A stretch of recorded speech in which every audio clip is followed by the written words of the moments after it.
The question, which are the best ways to overcome insomnia? Excellent advice from Ariella and, of course, Dushka Zapata. One piece of advice that Dushka kind of mentions, if I can't sleep I get up, is particularly important. A lot of people with insomnia get highly stressed over insomnia. Lying in bed for hours, getting increasingly agitated about not being able to get to sleep, contributes to insomnia. It's a vicious circle. The other thing is, listen to your body. Pay attention to what it's telling you.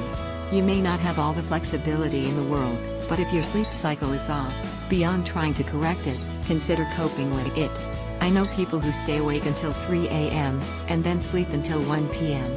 They're able to do this because of the type of work they do, or how they've arranged their schedule. Here's the clinical definition of insomnia, from DSM-4, as summarized by Medscape. The predominant symptom according to the DSM-4 is difficulty initiating or maintaining sleep, or suffering from non-restorative sleep, for at least 1 month. The second criterion is that the sleep disturbance, or associated daytime fatigue, causes clinically significant distress or impairment in social, occupational, or other important areas of functioning. The third criterion is that the sleep disturbance not occur exclusively during the course of narcolepsy, breathing-related sleep disorder, circadian rhythm sleep disorder, or a parasomnia. The fourth criterion is that the disturbance not occur exclusively during the course of another mental disorder, e.g., major depressive disorder, generalized anxiety disorder, a delirium. Finally, the fifth criterion is that the disturbance not be due to the direct physiological effects of a substance, e.g., drug abuse, medication, or a general medical condition.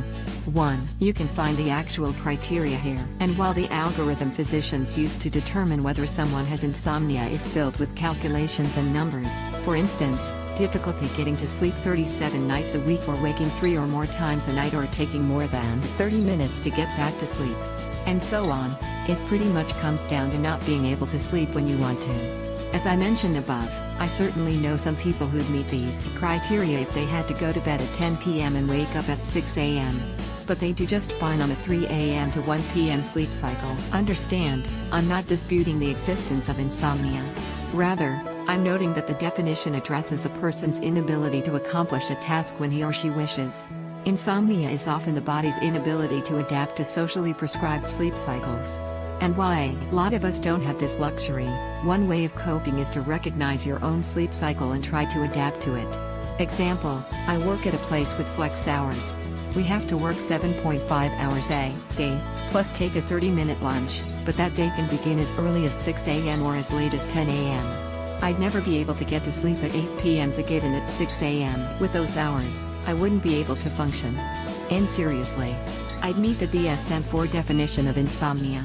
But getting to work at 10 a.m. and leaving at 6 p.m. is a solution that works for me.